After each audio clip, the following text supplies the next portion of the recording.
Hello dear student, आप सभी का स्वागत है दोस्तों आज की क्लास में। और आज हम पढ़ने वाले हैं आपकी हिस्ट्री, जिसका कोड नंबर है 315। दोस्तों ये वाली क्लास मैं अपने ऑफलाइन क्लास में लेता हूँ, उसकी ये रिकॉर्डिंग है। ठीक है दोस्तों, तो इसे ध्यान से देखना और दोस्तों समझना और वीडियो के लास्ट तक बने रहना। और आज दोस्तों हम पढ़ेंगे चैप्टर 8। ठीक है, तो आ जाइए दोस्तों फटाफट। देखिए चैप्टर 8 का नाम है आपका 750 से 1200 ईस्वी के मध्य भारतीय परिदृश्य। ठीक है, यानी कि हम 750 से 1200 ईस्वी तक की इसके अंदर मेन कहानी पढ़ने वाले हैं। ठीक है, तो चलिए देखिए दोस्तों, पहले पढ़ते समझते हैं राजनीतिक गतिविधियां क्या है। देखिए हर्षवर्धन के बाद भारत का राजनीतिक इतिहास और भी जटिल हो गया, यानी कठिन हो गया। ठीक है, और 750 से 1200 ईस्वी की अवधि को इतिहासकारों ने इसे दो भागों में बांट दिया। ठीक है, पहला चरण, ठीक है, दो चरणों में बांट दिया, भागों में बोल दो। पहला चरण 750 से 1000 ईस्वी, यानी तीन महान शक्तियों का उदय हुआ इस समय में। ठीक है ना, जो कि पहला चरण कब से कब था, 750 से 1000 ईस्वी तक। ठीक है, अब देखिए इस समय भारत में तीन प्रमुख राजवंश उभर कर सामने आए। कौन से तीन? देखिए उत्तर भारत में गुर्जर प्रतिहार, पूर्वी भारत में आपका पल्लव वंश और दक्षिणी भारत में आपका राष्ट्रकूट वंश। ठीक है ना, तो ये तीनों वंश आपके उत्तर, पूर्वी और दक्षिण भारत में उभरे। ठीक है, अब इनके बारे में समझते हैं आगे। आ जाओ, देखिए दोस्तों, उत्तर भारत में कौन था? आपका गुर्जर प्रतिहार। देखिए स्थापना किसने करी थी? नाग भट्ट प्रथम, जो कि 8वीं शताब्दी में किया गया था। ठीक है, अब उसके बाद है आपका, इसकी राजधानी क्या थी? कन्नौज। क्या थी? कन्नौज। प्रमुख शासक कौन था? मिहिर भोज, जो कि जिसकी प्रशंसा अरब विद्वान सुलेमान ने की थी। मिहिर की प्रशंसा किसने कराई थी? सुलेमान ने। ठीक है, जो कि एक कौन सा अरब विद्वान था। ठीक है भाई, ठीक है। आगे देखिए, लक्ष्य कन्नौज पर इनका नियंत्रण क्या करना था, है ना, कन्नौज पर नियंत्रण करना था इनका लक्ष्य। ठीक है, उसके बाद देखिए क्या है, पूर्वी भारत में कौन से वंश थे आपके? पल्लव वंश। ठीक है, अब देखिए स्थापना किसने करी थी इसकी? गोपाल ने। प्रमुख शासक कौन थे? धर्मपाल, देवपाल, क्योंकि भैया इसके सारे कौन से होंगे? पाल पाल के होंगे। ठीक है ना, आ जाओ, पाल वंश इसलिए। शासन क्षेत्र कहाँ था इनका? बंगाल और बिहार। फिर बौद्ध धर्म के संरक्षक भी थे ये आपके। ठीक है, इनका धर्म कौन सा था? बौद्ध धर्म के संरक्षक थे। और प्रसिद्ध कार्य क्या था? विक्रमशिला विश्वविद्यालय की स्थापना धर्मपाल ने कराया था। ये वेरी इंपॉर्टेंट है। ठीक है ना, कौन सा? विक्रमशिला विश्वविद्यालय की स्थापना किसने करवाई थी? आपकी धर्मपाल ने। ठीक है, उसके बाद कौन है? दक्षिण भारत राष्ट्रकूट। क्या? दक्षिण भारत राष्ट्रकूट वंश। देखिए स्थापना किसने करवाया था? दंती दुर्ग ने। किसने करवाया? दंती दुर्ग ने। राजधानी कहाँ थी? मलखेड़, मान्य खेत। ठीक है, या मलखेड़ बोल दो या मान्य खेत बोल दो। प्रमुख शासक कौन था? ध्रुव कृष्ण प्रथम। ठीक है, ध्रुव और कृष्ण प्रथम। उसके बाद प्रसिद्ध कार्य क्या था इनका? कृष्ण प्रथम द्वारा एलोरा की गुफाएं बनवाना है, एलोरा का कैलाश मंदिर बनवाना है ना। एलोरा में गुफाएं भी हैं, और वहां पे कैलाश मंदिर किसने बनवाया था? कृष्ण प्रथम ने बनाया, जो कि आपका राष्ट्रकूट वंश का था। ठीक है, उसके बाद क्या है? अरब व्यापारियों से अच्छे संबंध थे। धार्मिक सहिष्णुता थी। धार्मिक सहिष्णुता मतलब क्या होता है? कि सभी धर्मों को बराबर देखना, धार्मिक सहिष्णुता। ठीक है, अब चलते हैं आगे। देखिए अब क्या है? त्रिपक्षीय संघर्ष। अब इन तीनों के बीच में क्या हुआ? संघर्ष चलने लग गया। तीन पक्ष कौन से भैया आपके? ये कौन से? गुर्जर प्रतिहार, राष्ट्रकूट और पाल वंश। ठीक है ना, इन तीनों के बीच में क्या हुआ? त्रिपक्षीय युद्ध हुआ। इन तीनों शक्तियां प्रतिहार, पाल, राष्ट्रकूट में कन्नौज और गंगा सभाग पर अधिकार को लेकर लगभग 150 वर्षों तक क्या चला? इनके बीच में युद्ध चला, तीनों के बीच में। ठीक है, गंगा गंगा के आसपास जगह को लेने के लिए। ठीक है, उसके बाद कन्नौज उस समय आर्थिक, व्यापारिक और सामाजिक दृष्टि से अत्यंत महत्वपूर्ण नगर था। किन तीनों दृष्टि से भैया? सामाजिक, आर्थिक, सामाजिक, व्यापारिक, सामरिक दृष्टि से ये क्या था? बहुत ज्यादा इंपॉर्टेंट था, महत्वपूर्ण था। उसके बाद क्या आपका दूसरा चरण? दूसरा चरण कब से कब तक आया भैया आपका? अब ये 1000 से 1200 ईस्वी तक। ठीक है, साम्राज्यों का विघटन और नई शक्तियों का उदय। यहाँ पे क्या हुआ? इन तीनों के जो साम्राज्य था वो बिखरने लगे और नए साम्राज्य की स्थापना होने लगे। ठीक है, देखो इस अवधि में बड़े साम्राज्य कमजोर होने लगे। इसके परिणाम स्वरूप देखो क्या आया, मतलब जो बड़े साम्राज्य कमजोर हुए तो उसके परिणाम स्वरूप क्या हुआ? तो ध्यान दीजिए, उत्तर भारत में क्या हुआ? राजपूत वंश मजबूत हुआ। कौन सा वंश आ गया अब? राजपूत वंश, जिसमें चौहान, परमार, चंदेल आदि आते हैं। ठीक है, राजपूत वंश के हैं। ठीक है, उसके बाद ये वही वंश थे जिन्होंने बाद में महमूद गजनवी और महमूद गोरी के आक्रमणों का मुकाबला किया, लेकिन एकजुट ना होने के कारण अंततः ये पराजित हो गए। ठीक है ना, कौन? ये सारे जो थे ना, ये हार गए। किससे? महमूद गजनवी और महमूद गोरी से ये लोग हारे। क्योंकि ये सब एकत्र होकर नहीं लड़ रहे थे, क्योंकि ये अपने अपने साम्राज्य के लिए लड़ रहे थे। ठीक है, चलो आगे चलते हैं। देखिए उसके बाद क्या, दक्षिण भारत में चोल साम्राज्य का उदय, यहीं से क्या हुआ, अब जैसे ही इन तीनों का अंत हुआ तो यहीं पे क्या है 1000 ईस्वी से 1200 ईस्वी में, ठीक है। देखिए चोलों ने इस काल में दक्षिण भारत में एक शक्तिशाली साम्राज्य का क्या किया, स्थापित किया, ठीक है, स्थापना किया। उसके बाद क्या देखो, संस्थापक कौन थे, विजाल्य, 9वीं शताब्दी में किया था। महान शासक कौन था, राजा प्रथम, जो कि 985 से 1014 ईस्वी तक रहा। ठीक है, देखिए चोल शक्तियों का चरम पर पहुंचाया।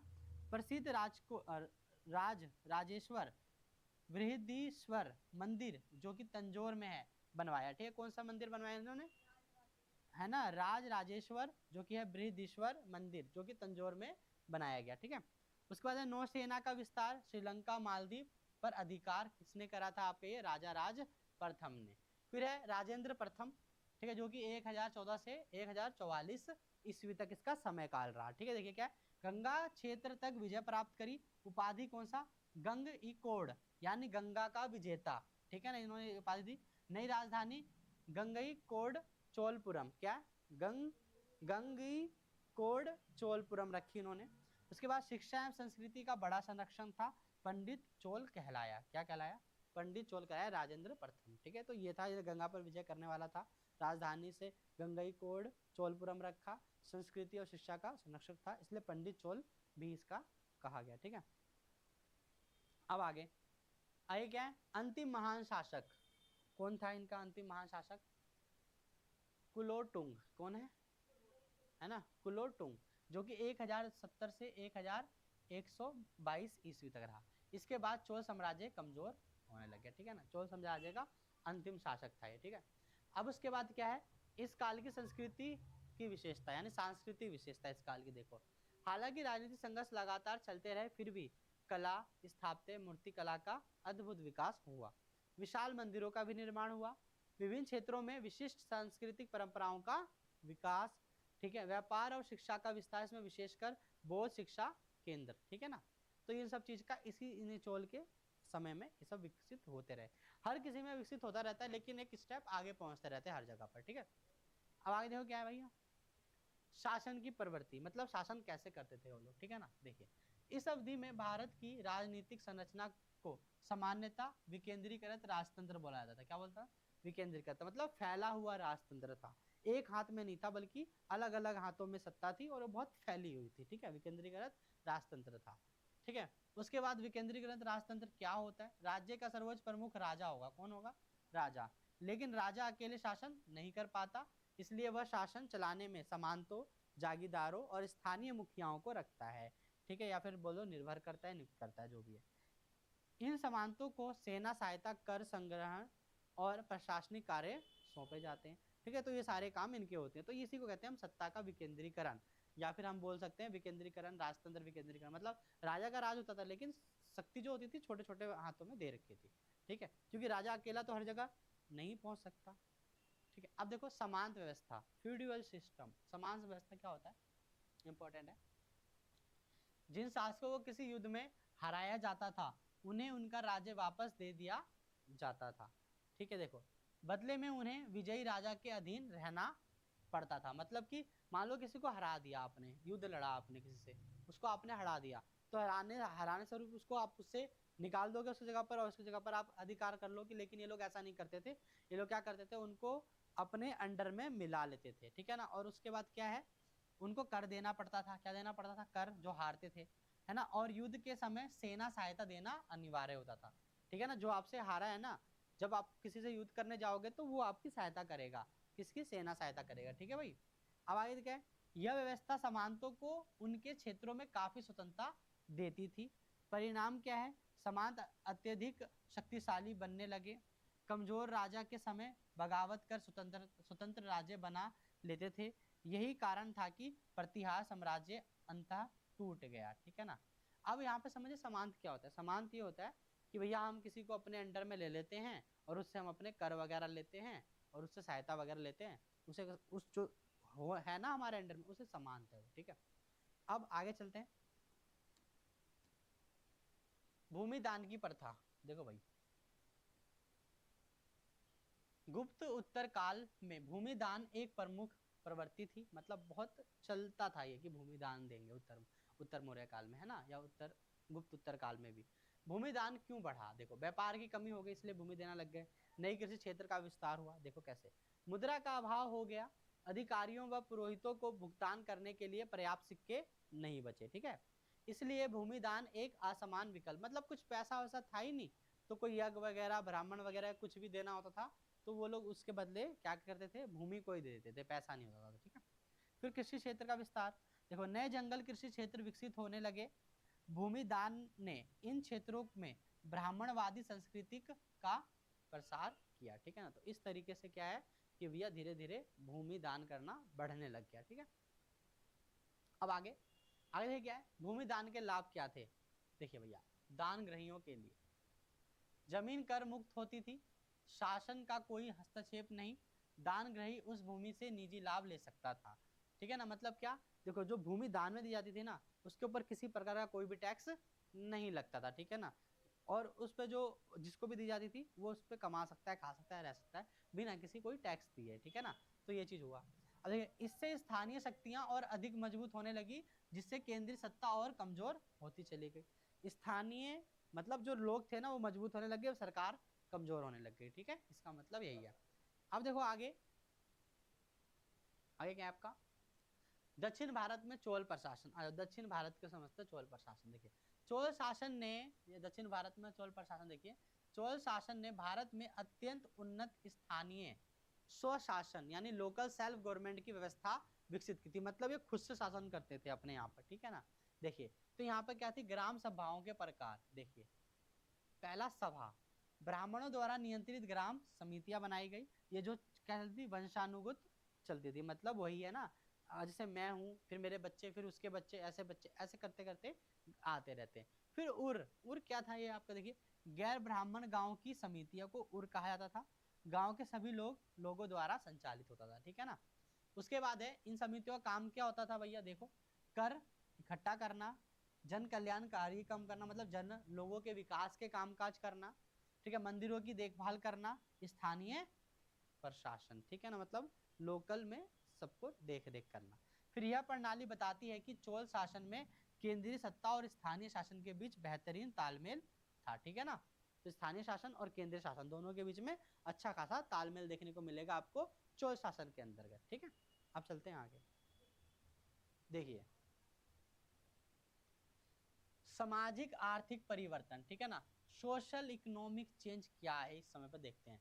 750 से 1200 ईस्वी के दौरान समाज एवं अर्थव्यवस्था में बड़ी परिवर्तन हुए। समाज के अंदर और अर्थव्यवस्था के अंदर क्या हुआ, बड़े परिवर्तन आए, इसको समझना है आपको, ठीक है। देखिए पहले सामाजिक परिवर्तन समझते हैं ए, ठीक है। देखिए जातियों की संख्या में वृद्धि, क्या जातियां बढ़ने लग गई इस समय पे, क्या होगा ना, जातियों की संख्या बढ़ने लग गई, ठीक है। जाति संरचना अधिक जटिल हो गई, कारण क्या था, ब्राह्मणों का नए क्षेत्रों में जाना, मतलब अब ब्राह्मण पहले तो यज्ञ वगैरह करते थे, दान दक्षिणा लेते देते थे, ये काम करते थे, लेकिन अब ये नए क्षेत्रों में भी, मतलब नए काम काज में भी ये जाने लगे। देखो भूमि दान बढ़ने से ब्राह्मण नए नए क्षेत्रों में बसने लगे, अपने साथ ब्राह्मणवादी संस्कृति लेकर गए, स्थानीय लोगों का कई जातियों में रूपांतरण होने लगा, ठीक है ना। तो इस तरीके से कई नई जगहों में भूमि मिलने की वजह से अलग अलग जगहों में जाके क्या रहने लग गए, बसने लगे और अपने साथ अपनी संस्कृति भी ले गए, ठीक है। तो ऐसे ही जातियां जो है बटने लग गई, ठीक है। अब उसके बाद क्या है, शिकारी समुदाय कृषक बन गए, क्या बन गए, जो पहले किस शिकार करके अपना भोजन पालन पोषण करते थे, ठीक है ना, अब वो क्या करने लग गए, कृषि करने लगे, क्या करने लगे, कृषि। देखिए कृषि क्षेत्र का विस्तार हुआ, जो लोग पहले शिकार करते थे वह अब कृषि करने लगे, क्या करने लगे, कृषि करने लगे। समय के साथ वह शूद्र और कृषक जातियों में शामिल हो गए, ठीक है ना, शूद्र और कृषक जातियों में शामिल हो गए। उसके बाद आपका है काश्य जाति का उदय, देखो काशत कायस्थ जाति का उदय। कायस्थ मूलतः लिपिक वर्ग था। भूमि दान बढ़ने से दस्तावेज लेखन का काम अधिक बढ़ गया, मतलब लिपक मतलब क्या, ये लिखने वाले वर्ग थे, कौन से, लेखक वर्ग के थे, ठीक है ना, लिपक वर्ग थे, कास्त, ठीक है। इससे कास्तकों का महत्व और संख्या दोनों बढ़ी। जब लिखने वाली प्रणाली चालू हुई तो इनकी संख्या ही बढ़ने लग गई, इनका काम महत्व भी बढ़ने लग गया, ठीक है। तो इस तरीके से देखा हमने कि भैया जातियों की संख्या में वृद्धि के कारण क्या था, ब्राह्मणों का नए क्षेत्रों में जाना, शिकारी समुदाय कृषि बनना, मतलब कृषक बनना, किसान बनना, और कासत जाति का भी उदय होना, जो लिखने का काम करते थे। ठीक है, अब आगे राजपूत वर्ग का उदय। देखो भैया, राजपूत वर्ग का भी उदय हुआ। चौहान, परमार, चंदेल आदि राजपूत वंश इसी काल में उभरे। उदय के कारण क्या थे इनके? उदय के कारण क्या था? देखो, कई विदेशी शासक समूह शक, हूण, कुषाण भारत में आए और स्थानीय समाज में मिल गए, है ना, आए और जो यहाँ के लोग थे उनके बीच में मिल गए, घुल गए। ठीक है, फिर कृषि के विस्तार से स्थानीय मुखिया शक्तिशाली हो गए। ठीक है, इसलिए शासन की वेदता के लिए उन्होंने ब्राह्मणों से अपने लिए सूर्यवंशी और चंद्रवंशी और वंशावली गढ़वाई। ठीक है, मतलब ये कुछ उनसे कुछ करवाया जिससे वो अपना शासन चला सके। ठीक है, मतलब शासन की वेदता के लिए, जैसे होते हैं ना वेरीफाई करने के लिए, तो इन्होंने ब्राह्मणों के पास गए, अपना नाम ले लिया, सूर्यवंशी, चंद्रवंशी, वंशावली बढ़ाई। ठीक है, इसके आगे इस नाम से फिर धीरे धीरे राजपूत योद्धा वर्ग के रूप में मान्यता पाने लगे। किस वर्ग में? योद्धा। और योद्धा कौन से वर्ग में थे? ब्राह्मण के क्षत्रिय वर्ग में। ठीक है ना, आगे चले। अब देखिए इनका आर्थिक परिवर्तन। ठीक है, अभी हमने पहले क्या पढ़ा था? सामाजिक परिवर्तन, इसमें क्या, जिसमें हमने देखा बहुत सारे जातियां बढ़ने लग गई थी। अब है आपका आर्थिक परिवर्तन। देखिए प्रथम चरण 750 से 1000 ईस्वी पूर्व में आर्थिक मंदी थी, मुद्रा की कमी थी, सिक्कों का अभाव था, है ना, पुरातनिक प्रमाण से पता चलता है। ठीक है, नगरों का नुकसान हुआ, व्यापार कमजोर पड़ने लग गया। ठीक है ना, ये क्या था? पहले आर्थिक मंदी थी, प्रथम चरण में आर्थिक मंदी थी, सिक्के चलना बंद हो गए थे। ठीक है, नगरों का नुकसान हुआ, व्यापार कमजोर पड़ गया। ठीक है, ये सब कारण थे। इससे भूमि दान पर निर्भरता बढ़ने लग गई। फिर द्वितीय चरण जो कि आपका 1000 से 1200 ईस्वी, आर्थिक सुधार हुआ, नए सिक्के मिलना लग गए, व्यापारिक गतिविधियों का विस्तार होने लग गया। और चोलों के समय दक्षिण पूर्वी एशिया, चीन, मलाया से व्यापार संबंध। ठीक है ना, ये मतलब हमारा दक्षिण पूर्वी एशिया से चीन, मलाया से व्यापार संबंध अच्छे हुए। ठीक है, फिर इसका आर्थिक सुधार के दो प्रमुख कारण थे। पहला था कृषि विस्तार, दूसरा था आपका अरब व चीनी व्यापारियों का भारत से समुद्री व्यापार बढ़ना। ठीक है ना, पहला कृषि विस्तार में क्या? उत्पादन बढ़ा, वस्तु विनिमय बढ़ा। ठीक है, उत्पादन बढ़ेगा तो वस्तु विनिमय बढ़ेगा। विनिमय मतलब क्या होता है? लेना देना, वस्तु एक्सचेंज करना। ठीक है, विनिमय मतलब भी होता है एक्सचेंज। ठीक है, फिर अरब व चीनी व्यापारियों का भारत से समुद्री व्यापार। 712 ईस्वी में अरबों ने सिंध पर शासन स्थापित किया। ठीक है, देखिए अरब चीन मार्ग के विस्तार से भारतीय वस्तुओं की मांगे भी बढ़ने लगी। ठीक है भैया, तो इस तरीके से क्या था? हमारा आर्थिक सुधार हुआ। पहले मंदी थी, फिर सुधार आया। फिर आर्थिक सुधार के दो प्रमुख कारण थे, कृषि विस्तार और अरब और चीनी से हमारा व्यापार। ठीक है, चलो अब सांस्कृतिक विकास। क्या? ठीक है, 8.4 आपका सांस्कृतिक विकास। देखो 750 से 1200 ईस्वी के दौरान भारत में नई राजनीतिक शक्तियों का क्या हुआ? उदय हुआ। साथ ही नए क्षेत्र और सांस्कृतिक क्षेत्रों का भी क्या हुआ? विकास हुआ। 750 से 1200 ईस्वी की बात कर रहे हैं। ठीक है, अब है क्या है? उत्तर पूर्व में कौन से? बंगाल, असम, उड़ीसा। ठीक है, मध्य भारत में कौन से? महाराष्ट्र। दक्षिण भारत में आंध्र, कर्नाटक और तमिलनाडु। ठीक है ना, तो यहाँ पर इन क्षेत्रों में इस तरीके से शक्ति उभरी, आप देखते समझते हैं। इसी काल में आधुनिक भारतीय भाषाओं, कला, साहित्य की नींव पड़ी। जो आज के समय में जो हम भाषा देखते हैं ना, हिंदी, तेलुगु, कन्नड़, जो भोजपुरी और उड़ीसी की जो अलग अलग, महाराष्ट्र की जो अलग भाषा है। ठीक है, ये सब कैसे? इसी समय में ही, मतलब 750 से 1200 ईस्वी तक ही ये सारी चीजें उभरी। ठीक है, भाषा की नींव पड़ी। अब देखिए नई भाषाओं और साहित्य का उदय। इस काल की विशेषता थी कि संस्कृत के एकाधिकार को चुनौती मिली और क्षेत्रीय भाषाएं उभर कर आए, है ना। हर क्षेत्र में अलग अलग देखते हो ना भाषा, हमारे इधर की अलग है, यूपी की अलग है, हर जगह की अलग अलग, तमिलनाडु की अलग है, बंगाल की, बांग्लादेश की अलग, हाँ पश्चिम बंगाल की अलग है ना, सब जगह की अलग अलग है। तो उदाहरण जैसे बंगाली, असमी, उड़ीसी, उड़िया, ठीक है, उड़िया, मराठी, दक्षिण भारत में तमिल, कन्नड़, तेलुगु, ये सारे भाषा क्या हुए? उभर कर आने लग गए। ठीक है, अब आगे देखिए क्षेत्रीय साहित्य के प्रमुख रचनाकार। देखिए क्षेत्रीय साहित्य के दो प्रमुख रचनाकार थे। ठीक है ना, क्षेत्र लेखक तमिल कदम, जो कि रामायण तमिल संस्करण है। ठीक है, कन्नड़ पंपा, पंपा भारत, विक्रम अर्जुन, क्या लिखा है? पंपा भारत, या फिर बोलो विक्रम अर्जुन विजय। ठीक है, कृति है इनकी, कृति। लेखक क्षेत्र, ठीक है ना, क्षेत्र तमिल में, लेखक का नाम कदम रामायण लिखी तमिल संस्करण में, ठीक है, कीर्तियन की, ठीक है, किताब। कन्नड़, क्षेत्र कन्नड़ है, लेखक पंपा है, इसने क्या लिखा, विक्रमार्जुन विजय, ठीक है। उसके बाद क्षेत्र क्या है, तेलुगु, ठीक है, लेखक क्या है, क्या लिखा है, नन्या, महाभारत का अनुवाद किया अंश, ठीक है, जिसे टिक्कना ने 13वीं शताब्दी में पूरा किया, ठीक है ना, इसने आधा किया और इसने पूरा कर दिया। इन कृतियों ने स्थानीय भाषाओं में साहित्य परंपरा को मजबूत किया, ठीक है ना, इस साहित्यों ने, ठीक है, नाम भी देख लिया आपने भैया, तमिल कदम, कन्नड़ पंपा, तेलुगु में न्याय, नन्या, नन्या बोलेंगे ना, ठीक है। आगे सांस्कृतिक साहित्य का निरंतर विकास देखिए, हालांकि क्षेत्रीय भाषाएं उभरी, फिर भी सांस्कृतिक विद्वानों की भाषा बनी रही, ठीक है। इस काल की प्रमुख संस्कृत रचना देखो, कथा, कथा, देखो नाम पढ़ो, कथा सरित सागर, ठीक है, कथा सरित सागर, कथा संग्रह था, ठीक है। फिर है राज तरंगिनी, कलहा द्वारा कश्मीर का इतिहास, ठीक है, कलहा ने लिखा, किसने लिखा, कलहा द्वारा कश्मीर का इतिहास। फिर है गीत गोविंदम, जो कि बंगाली कवि जयदेव द्वारा भक्ति साहित्य का अनमोल ग्रंथ है, ठीक है ना। तो ये हम प्रमुख सांस्कृतिक और भाषाओं की पढ़ रहे हैं, कैसे उभरी भाषाओं से ही, ठीक है। अब क्या है, मंदिर निर्माण का उभार, वास्तुकला का स्वर्णकाल था। देखिए राजा अपनी शक्ति, प्रतिष्ठा और समृद्धि दिखाने के लिए भव्य मंदिरों का निर्माण कराता था, अपनी मूर्तियों का भी, ठीक है ना।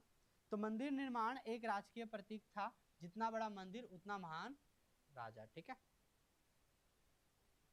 अब 3 प्रमुख स्थापत्य शैलियां थी, 3 प्रमुख स्थापत्य शैलियां कौन सी थी, देखो भाई, एक था आपका नागर शैली, ठीक है ना, दूसरा है आपका द्रविड़ शैली, ठीक है, अभी तीसरे पे भी चलेंगे, नीचे आएगा, ठीक है। देखिए पहला नागर शैली समझते हैं।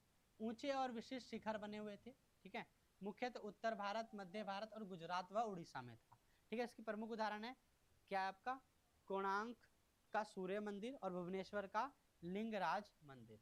फिर द्रविड़ शैली जो कि दक्षिण भारत का है, चोल काल में अपने चरम पर थी। प्रमुख विशेषता क्या थी, गर्भगृह, मुख्य देवता का कक्ष, ठीक है, मतलब घर के बिल्कुल बीच में, जिसे कहते हैं गर्भगृह, ठीक है ना, ठीक है, गर्भगृह, मुख्य देवता का कक्ष, विमान, गर्भगृह के ऊपर की ऊंची संरचना, मंडप जो कि स्तंभ युक्त थी, विशाल सभा मंडल था, गोपुरम जो कि प्रवेश द्वार के ऊंचे भव्य मंदिर होते हैं। जैसे मान लो एक मंदिर बना पड़ा है, इसके जाने के लिए रास्ता एक बहुत बड़ा, यहाँ पे एक गेट बना हुआ है, ठीक है ना, अंदर जाने के लिए, तो इसे गोपुरम कहते हैं। मान लो यहाँ पे बहुत बड़ा मंदिर है, ठीक है, इस तरीके से। फिर क्या है, सर्वश्रेष्ठ उदाहरण तंजौर का बृहदेश्वर मंदिर, जो कि राजा चोल द्वारा बनवाया गया था, है ना, हमने पहले पढ़ लिया। अब चलते हैं तीसरी, देखिए वेशर शैली, वेशर शैली जिसे कहते हैं मिश्रित शैली, दोनों का, नागर और द्रविड़ दोनों का मिश्रित संरचना होता है इसमें, ठीक है। देखिए उदाहरण पट्टड़कल जो कि कर्नाटक में है, चालुक्य शासकों द्वारा निर्मित मंदिर है। फिर मूर्ति कला में नई ऊंचाइयां, देखिए चोल कलाकारों का महान योगदान रहा इसके अंदर, कांस्य से बनी मूर्तियों के निर्माण में अद्भुत कुशलता, मतलब इसके अंदर बहुत ज्यादा ये लोग मजबूत थे, ठीक है ना, किसके, कांस्य मूर्तियां बनाने में। फिर था इसकी सबसे प्रसिद्ध रचना है नटराज की कांस्य, नटराज, इसमें वो नाचते हुए एक महिला नहीं है, जिसके पैर पे ऐसे है, फिर हाथ ऊपर से थोड़ा से ज्यादा नहीं बन पाया मुझसे, लेकिन है ऐसे ही। फिर इसमें शिव को तांडव नृत्य की, है ना, तांडव नृत्य कैसे ऐसे करते हैं ना, तो इसमें शिव को तांडव नृत्य की गतिशील मुद्रा में दिखाया गया था, ठीक है। यह संतुलन, लय और कला सौंदर्य का अनुपम उदाहरण है, ठीक है भैया। तो ये था आपका आर्ट, जो ही कांस्य की मूर्ति बनाई। फिर दक्षिण पूर्व एशिया के साथ संबंध, देखो भैया दक्षिण पूर्व एशिया के साथ हमारे क्या संबंध है, भारत का दक्षिण पूर्वी एशिया में से संपर्क बहुत प्राचीन है, ठीक है, जो कि ईसा पूर्व 5वीं शताब्दी से है। किसमें है, 5वीं शताब्दी से। ईसा पूर्व की बात चल रही है, समझ में आया ना, यहाँ अभी हम 0 पे हैं तो 5 है ना यहाँ पर, 5वीं, तो ये पहले चला गया। ये सारा क्या होता है, ईसवी होता है ना, और ये क्या होता है हमारा ईसा पूर्व, ठीक है। अब देखो प्रारंभिक संबंध, व्यापार और समुद्री यात्रा। देखिए भारतीय व्यापार जावा, सुमात्रा, इंडोनेशिया और थाईलैंड तक जाते थे, ठीक है ना, इन जगहों तक भारतीय व्यापार होता था। जातक कथाओं में स्वर्णद्वीपीय जो कि जावा की यात्रा का उल्लेख है, जो कि आपका पुरातात्विक खोजों में दक्षिण पूर्वी एशिया से भारतीय मोती रत्न आदि प्राप्त हुए। ठीक है, चलो अब है भारतीय संस्कृति का प्रभाव। ठीक है भाई, भारतीय संस्कृति का क्या प्रभाव पड़ा? भारतीय व्यापारी ब्राह्मण और बौद्ध भिक्षु दक्षिण पूर्व एशिया पहुंचे और वहां की संस्कृति से घुल मिल गए। क्या बोला? भारतीय व्यापारी ब्राह्मण और बौद्ध भिक्षु दक्षिण पूर्व एशिया पहुंचे और वहां के लोगों के साथ, वहां की संस्कृति से मेल मिलाप बढ़ाया, घुल मिल गए उनके साथ। कौन? ब्राह्मण और भिक्षु, ठीक है ना, बौद्ध भिक्षु। प्रमुख प्रभाव क्या था? संस्कृत का उपयोग हुआ राजभाषा के रूप में, हिंदू व बौद्ध मंदिरों का निर्माण कराया गया, स्थानीय संस्कृति के साथ भारतीय संस्कृति का सुंदर मिश्रण देखना गया मिला। ठीक है ना। तो इसके बाद शैलेंद्र वंश जो कि जावा सुमात्रा था, 8वीं शताब्दी में स्थापित किसने और बौद्ध धर्म का अनुयायी बना और भारत से घनिष्ठ संबंध इसका बना। ठीक है, कहाँ पे? जावा, है ना, जावा जो भी हमने पढ़ा एक स्थान है। ठीक है ना, तो यहाँ पे सारे लोग गए थे, ब्राह्मण और बौद्ध गए थे, वहां पर रहे, तो राजभाषा के रूप में संस्कृत का इस्तेमाल किया गया, हिंदू व बौद्ध मंदिरों का निर्माण हुआ, शैलेंद्र वंश जो कि जावा सुमुत्रा, मतलब जावा में सुमुत्रा। ठीक है, अब आगे आपका प्रमुख दक्षिण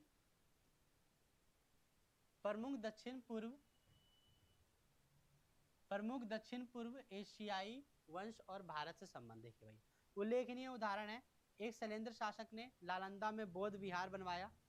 ठीक है ना। पाल शासक देवपाल ने उसके लिए 5 गांव दान में दिए। ठीक है। चोल शासक राजाधिराज प्रथम ने तमिल तट पर एक बौद्ध मठ की अनुमति दी। ठीक है ना। तो यहाँ पे देखिए उल्लेखनीय उदाहरण किसमें भैया? हमारे प्रमुख दक्षिण पूर्व एशिया वंश और भारत से संबंध है। ठीक है, तो ये लोगों ने इस तरीके से अपनी भूमिका निभाई। उसके बाद आपका तीसरा, दक्षिणी पूर्व एशिया के प्रसिद्ध मंदिर जो कि है आपका बोराबुदुर जो कि जावा में है, शैलेंद्र वंश द्वारा निर्मित है, विशाल बौद्ध मंदिर बनाया गया था, 9 चबूतरे थे, पहाड़ी पर निर्मित, पहाड़ों पर बनाया गया था। फिर उसके बाद है आपका ये अंकोर वाट, ठीक है, जो कि कंबोडिया में बनाया गया। ठीक है, कंबोडिया दूसरा जगह पे है। ठीक है, 12वीं शताब्दी में शासक सूर्यवर्मन द्वितीय ने बनवाया, समर्पित भगवान विष्णु, विशाल गोपुरम, घेरा हुआ जल खाई और दीर्घाओं पर रामायण और महाभारत की मूर्तियां। अब जो अलग अलग देशों में देखते हो ना, ये मंदिर वो मंदिर अलग अलग देशों में जो बना हुआ है, ये पहले के लोग जाके वहाँ पे रहे थे, वहाँ पे उन्होंने बनवाया था। ठीक है, तो इस तरीके से हमारा जो ये चैप्टर है दोस्तों फिनिश होता है 750 से 1200 ईस्वी की कहानी। ठीक है, तो यहीं पे आज इस क्लास को ख़त्म करते हैं और बाकी सारी भी हमने वीडियो बना रखी है इसके चैप्टरों की, आप उससे भी जाकर अच्छे से देख सकते हैं। ठीक है दोस्तों, तो मिलते हैं नेक्स्ट वीडियो में। जब तक के लिए नए हो चैनल पर तो चैनल को सब्सक्राइब करो। मिलते हैं नेक्स्ट वीडियो में।